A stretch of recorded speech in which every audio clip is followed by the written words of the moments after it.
Welcome back to the deep dive. I want you to start today by just picturing something, a massive construction site. Maybe it's a multi-billion-dollar refinery or this sprawling chemical plant. And your eyes, they're immediately drawn to the physical scale of it, right? Of course. The cranes, the steel. Exactly. The cranes swinging against the skyline, miles of piping, thousands of workers. It's loud, it's chaotic, it's a physical beast. But here's the thing. There's a ghost in that machine. The invisible infrastructure. That's it. For every single steel beam that goes up, there are probably, I don't know, 100 emails, 5 technical drawings, 3 revision requests. And a database entry. Right. And if that information flow stops, the cranes stop. The entire project just freezes. So the question we're wrestling with today is, how do you build a nervous system for a project like that so it doesn't stroke out halfway through? It's the single biggest point of failure that nobody ever takes a picture of. You can't fly a drone over a database architecture for a promo video. But if you get it wrong, you don't just lose money, you could jeopardize the entire future of that facility. And to figure out how they get it right, we are looking at a very specific, and I have to say, a very dense document today.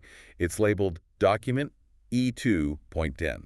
It's titled Employer Requirement IMIT Requirements. Sounds incredibly dry, doesn't it? It screams technical manual. It really does. But once you get past that header, this thing it's fascinating. It's basically a manifesto. It lays out the law for how a contractor has to handle every single byte of data. And right on page 1, it throws down this pretty rigid gauntlet. It demands a hard separation between two things we usually lump together. IM and IT. Yeah, this jumped out at me. It's a classic stumbling block. Most people just hear tech or computers and throw it all in one bucket. Right. Oh, the IT guys handle that. Exactly. But E2.10 is emphatic. It says the plans and procedures for information management, that's IM and information technology, IT, must be separate items. But why the hard wall? I mean, in my daily life, my laptop, which is IT, and my files, which are IM, that's all just my computer stuff. Why separate them here? Think of it like a municipal water system. IT is the infrastructure. Okay. It's the pipes, the pumps, the filtration plant, the reservoirs, all the hardware, the software, the network that moves things around. That IM? IM, information management, that's the water itself. It's the content flowing through that system. Oh, I like that analogy.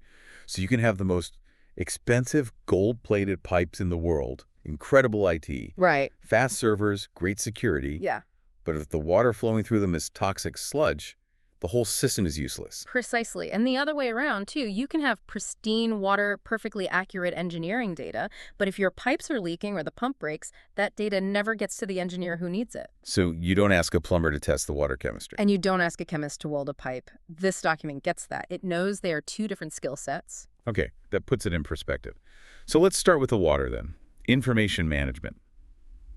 The VAC says the purpose of IM is ensuring information is complete, consistent, fit for purpose, and delivered in a timely manner. And that phrase, fit for purpose, is doing a lot of heavy lifting there. It seems like it. What does it really mean? It means, can a machine read this? Can a maintenance tech on a rainy Tuesday night understand this? It's all about utility.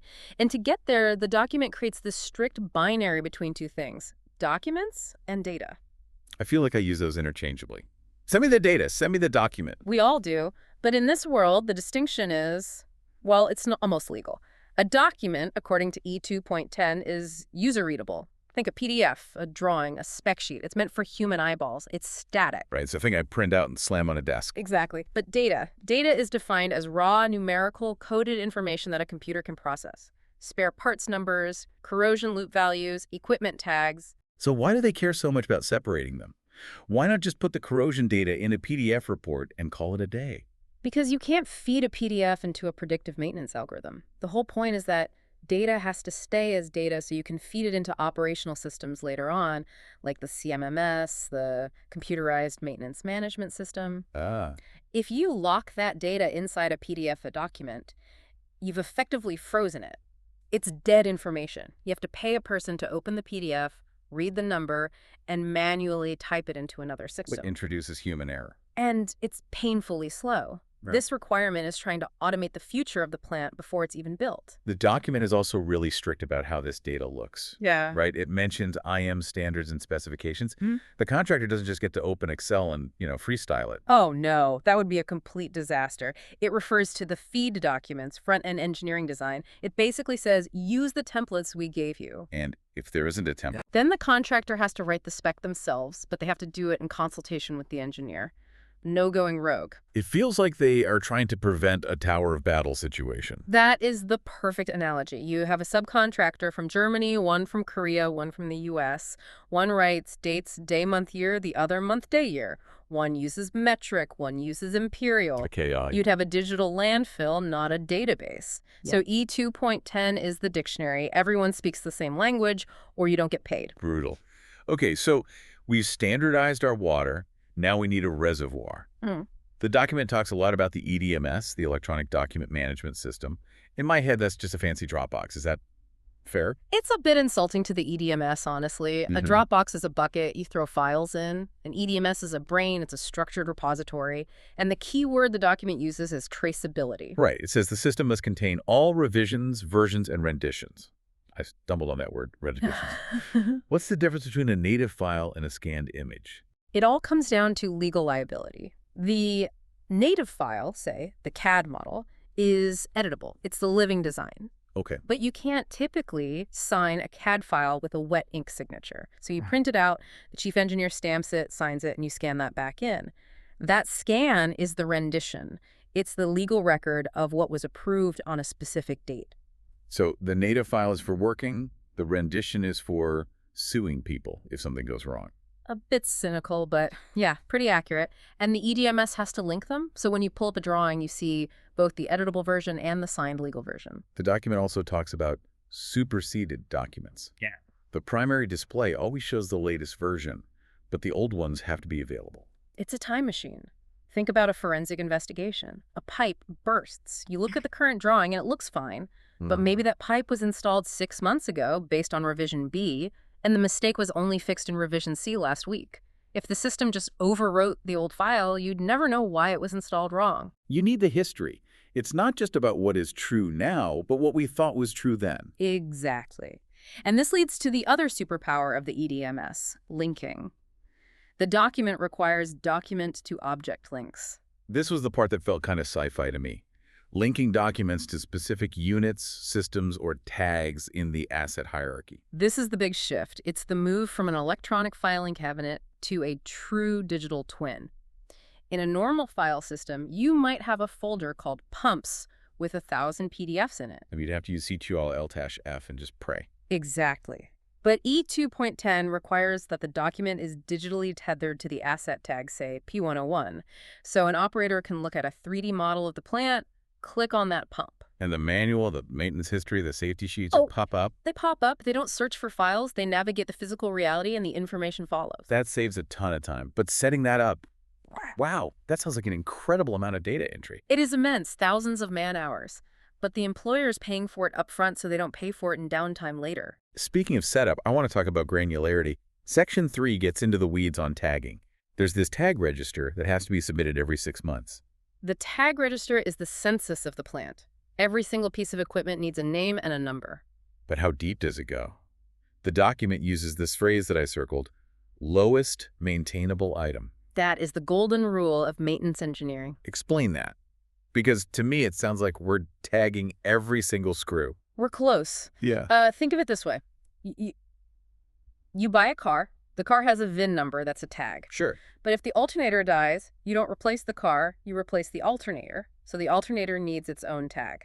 Okay, makes sense. Now, inside that alternator, there might be a regulator chip. If that chip burns out, do you replace the chip or do you just chuck the whole alternator? You just buy a new alternator? The alternator is the lowest maintainable item. But on a plant, a single valve might cost $50,000. If a seal inside that valve breaks, you don't throw away the whole valve. You replace the seal. So under E2.10, that little seal needs a tag. Wow. So we're tracking millions of items. Yes. And the reason is document to asset relations. That's another spreadsheet they require.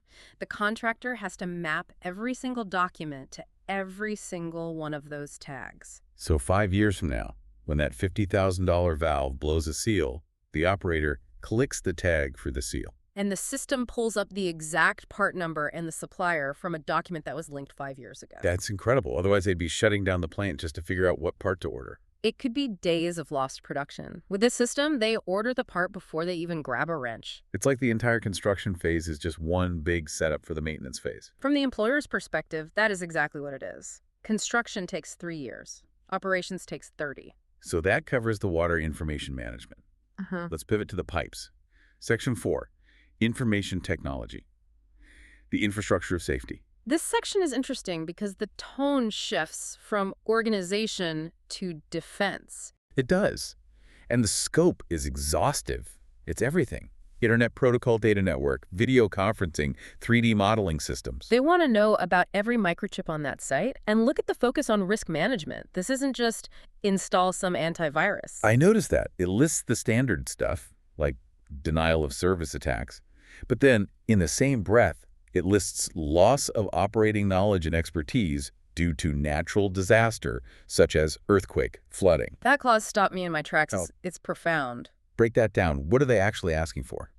Usually, when we talk about IT disaster recovery, we mean if the server room slugs, is there a backup of the files? Right. But this talks about the loss of expertise. The people. The people. If a massive earthquake hits the region and your entire engineering team is, well, unavailable or displaced, does the whole project just die? So they're demanding an IT system that captures the operating knowledge. The brain of the project can't just live in people's heads. It has to live in the system. It's asking, can this project survive the loss of its creators? That is a dark, but very necessary thought. It's the ultimate form of resilience. And on a practical level, it mandates things like uninterruptible power supplies, a UPS, for all critical servers. To allow for an orderly shutdown. Right. If the power cuts, you don't want the hard drives just screeching to a halt and corrupting that precious database. The UPS gives you 15 minutes to save and close everything properly. It's the difference between a nap and a concussion. And just like the IM side, the engineer gets to play bad cop. The document says they have the right to audit the contractor's IT security at any time.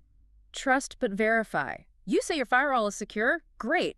We're sending a team on Monday to try and break it. Okay, let's move to the last part. Section 5, gatekeeping. We've got the valuable data, the robust infrastructure. Now, who gets the keys? It's a fortress mentality.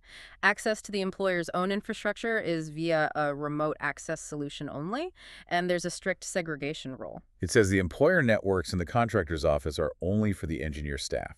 It's a quarantine. You have the contractor's network, which could have thousands of users, temporary workers, people plugging in random USB drives. It's a dirty environment, relatively speaking. You can't let that touch the employer's secure network. No, you have to have a physical or logical separation to prevent any cross-contamination. And to keep track of all the tools being used, there's the project applications and system register. This is another one of those bureaucratic hurdles that saves incredible headaches. The contractor has to list every single piece of software they use. Name, version, supplier.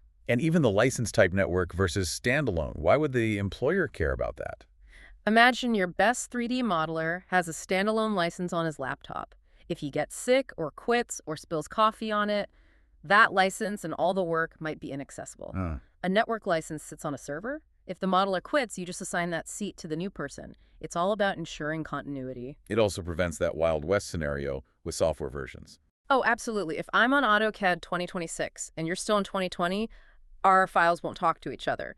By forcing a register, the engineer can just look at the list and say, whoa, stop, everyone needs to be on version 24.2, or this whole thing breaks. It's micromanagement, but it's necessary micromanagement. It's macromanagement disguised as micromanagement. They're managing the whole ecosystem, not just one user. So when we zoom out and look at document E2.10 as a whole, what are we really looking at here? I'd say it's the blueprint for a digital twin.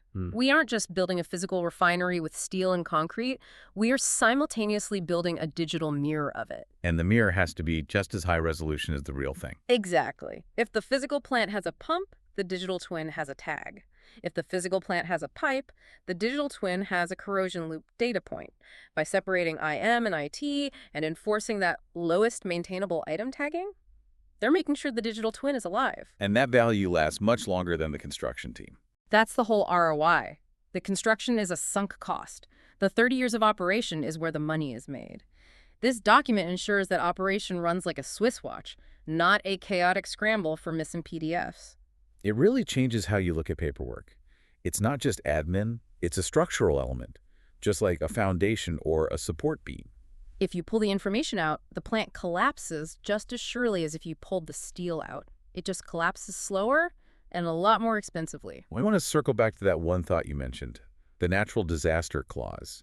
That idea of backing up the operating knowledge, not just the files. Yeah, it's the kind of thing that keeps you up at night. It does. And I think there's a lesson there for all of us, not just mega project managers. We all run our own little projects, our households, our small businesses. We're all walking single point of failure databases. We are. If we had to apply the same rigorous mentality from E2.10 to our own lives, if we assumed a disaster could wipe out our personal operating knowledge tomorrow, how different would our own information management look? I think most of us would realize our personal IT is fragile and our IM is, well, it's a mess. We could probably all use a few more tag reginers at home. We are all one earthquake away from losing our own operating knowledge. That is something to mull over as you organize your own files this week. Thank you for listening to this deep dive. Goodbye. Catch you on the next one. If you're interested in the templates, please visit our shop. The link is in the description. Thanks for watching. Please subscribe and see next time.